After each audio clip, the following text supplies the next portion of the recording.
In this edition of your weekend video newsletter for March the 26th, we'll be looking at the indices that are trying to hold on to support levels. In addition, we'll be looking at stocks that are set up and look like they could follow through, while we focus on the strength that we've seen in communications and technology in the face of persistent weakness in the banks.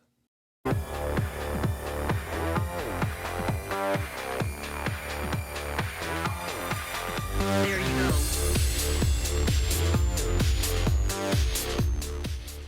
The S&P, the Nasdaq, both held their ground, bounced near the 50% retracement level, and are holding near the 200-day moving averages. We do have the bond stock ratio turning more neutral to bearish for stocks as bonds outperform and yields continue to plummet as weakness persists in the bank stocks. The 10-year Treasury yield has fallen to its lowest levels since last September, and the 2-year has fallen even more. As a result, bond prices have risen sharply in a major flight to safety and have done much better than stocks over the last few weeks. We do have 8 bullish indicators, 6 are neutral, and 6 are bearish. S&P 500 support is at 3850 and 3900. Resistance is at the call wall at 4000 and 4065. The S&P 500 is holding near a major support level, 382. Last week, we held above the 50% retracement. RSI is trying to get back above 50. As price action strengthens, we had a MACD crossed. Volume is still pretty elevated, and we do have stochastics right around 50. It was oversold 2 weeks ago. We had a nice bounce. Right now, we're just looking for price action to hold above the 200-day, potentially test 4,000. That's resistance. And then 4065, which is the JP Morgan short wing of its collar that will expire this week. The Nasdaq is persistent. It's showing strength above its 9/21 50-day. All three are sloping up and to the right above the 200-day moving average and moving into an area of less resistance, with the leaders in the New York FANG index showing that persistent trend as we break to new highs. So this is the thorn in the bear's side at the moment. If we show some sort of nasty price action in this index, that would be a signal to look for more downside. That could come from more news on the bank side, which many are expecting more dominoes to fall in the coming weeks. If we do see weakness in banks, we would expect that IWM will lose this support from the December low and head down to the October low. There's a lot of positioning in puts in many of the smaller banks, something that we'll highlight during the live session on Monday. For now, we have a nice bounce at December support with RSI turning up. MACD looks like it wants to cross, and stochastics is oversold. So we're in an oversold condition. We could see a follow through this week. Growth continues to outperform value stocks, as we can see, but is still below its descending 21 EMA. So if these two continue higher, we could see markets improve and shorts cover.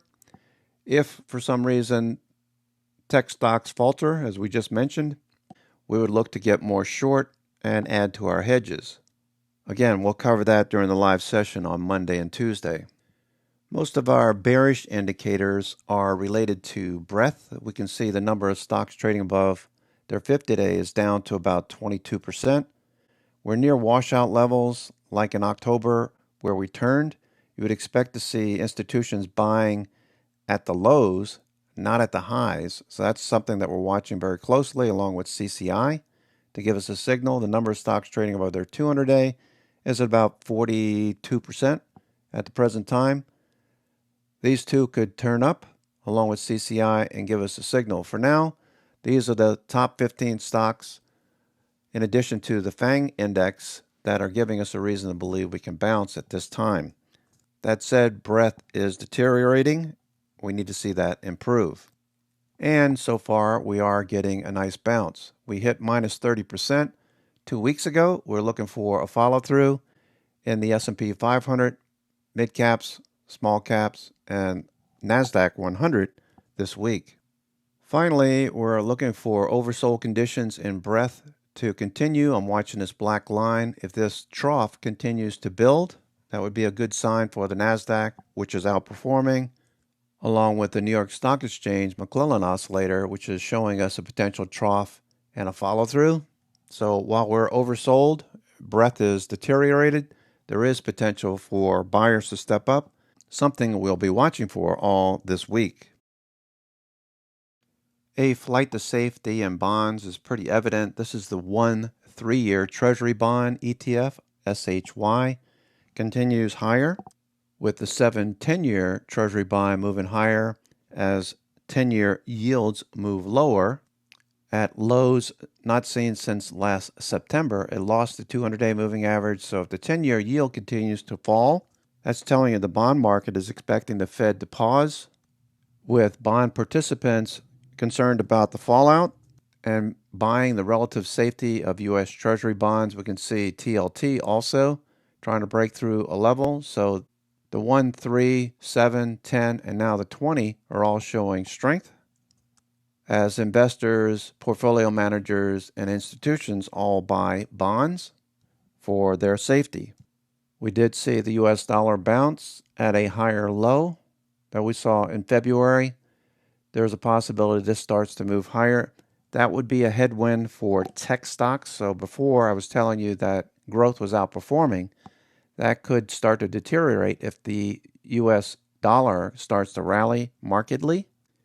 And with dollar weakness, we've seen the gold trade take off to the upside, in addition to silver and copper, with the latter at resistance at the present time. If this starts to move higher, that's telling you that the economy is actually remaining very persistent. If we get rejected here, put in a lower high and start to drop off, that would tell you the economy is dropping off as well into one of the more seasonally strong months of the year for the markets. As you can see, this is the New York Stock Exchange, 2,700 stocks, tends to improve in April and May. And if it weren't for the bank weakness, we would be pretty confident on a rally into April.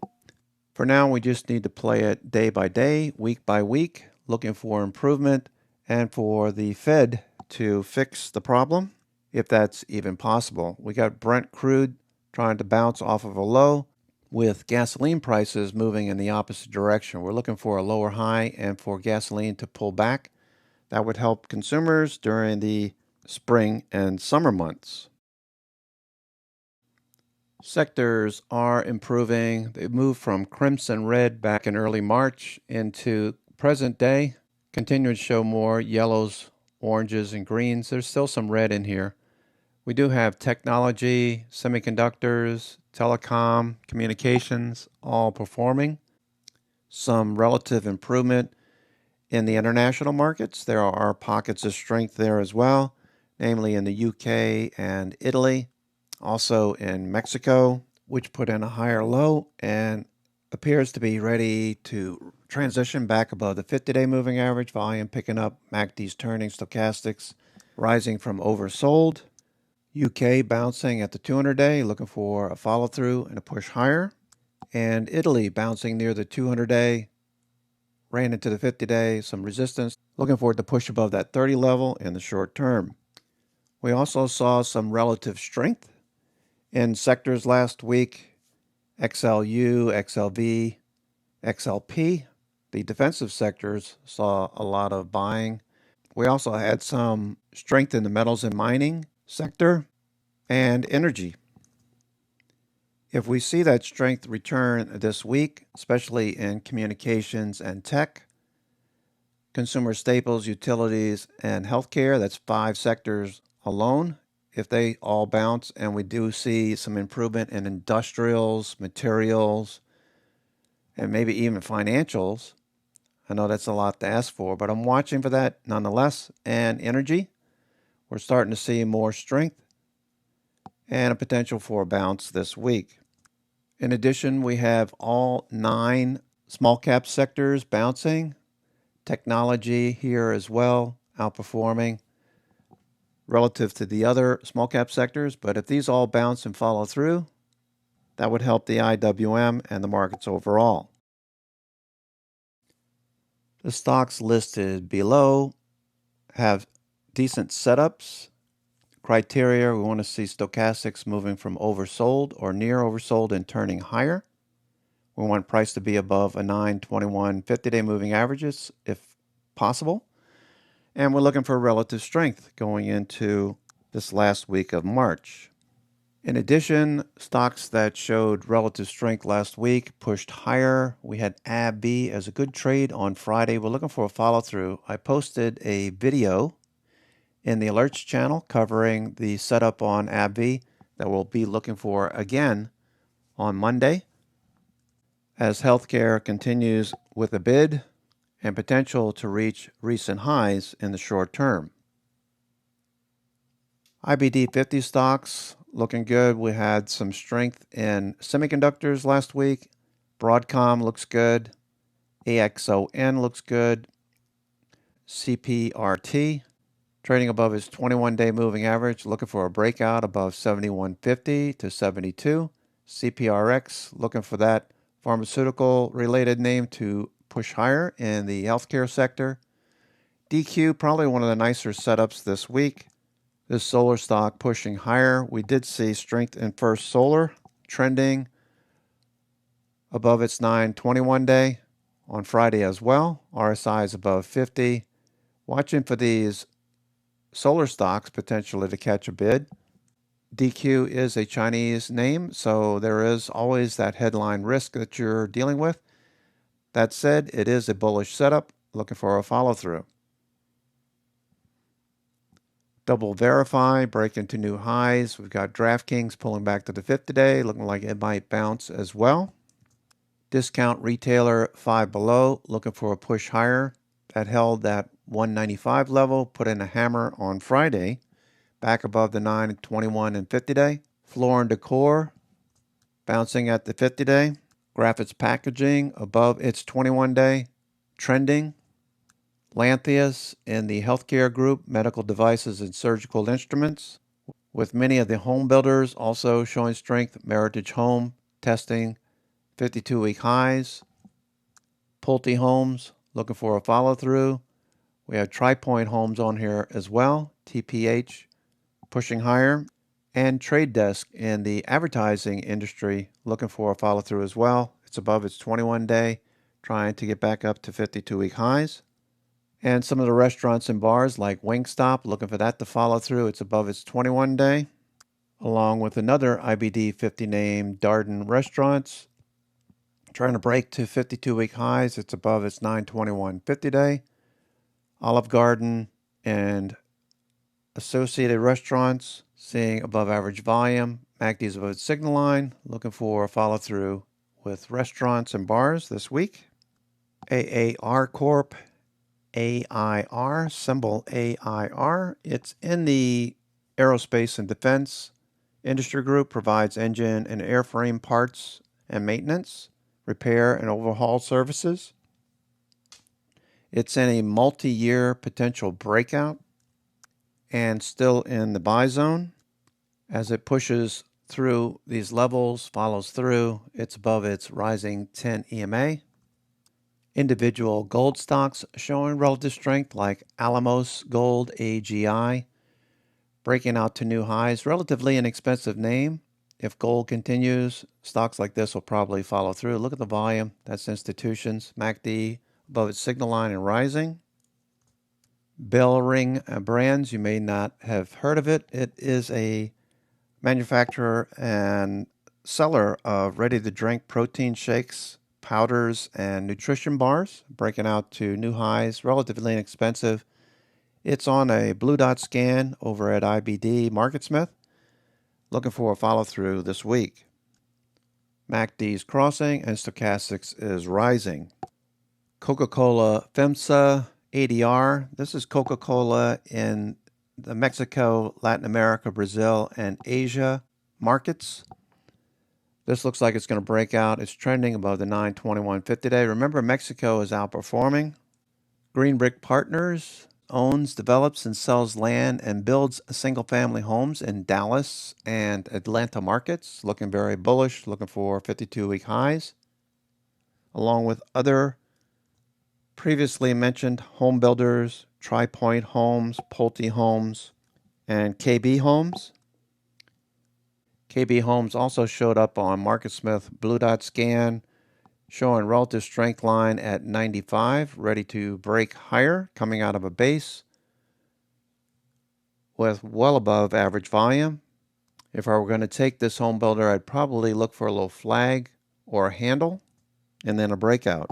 Liberty Formula One, this company is engaged in video, online commerce, media, communications, and entertainment industries.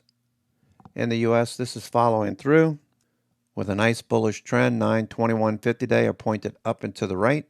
Support on pullbacks, noteworthy.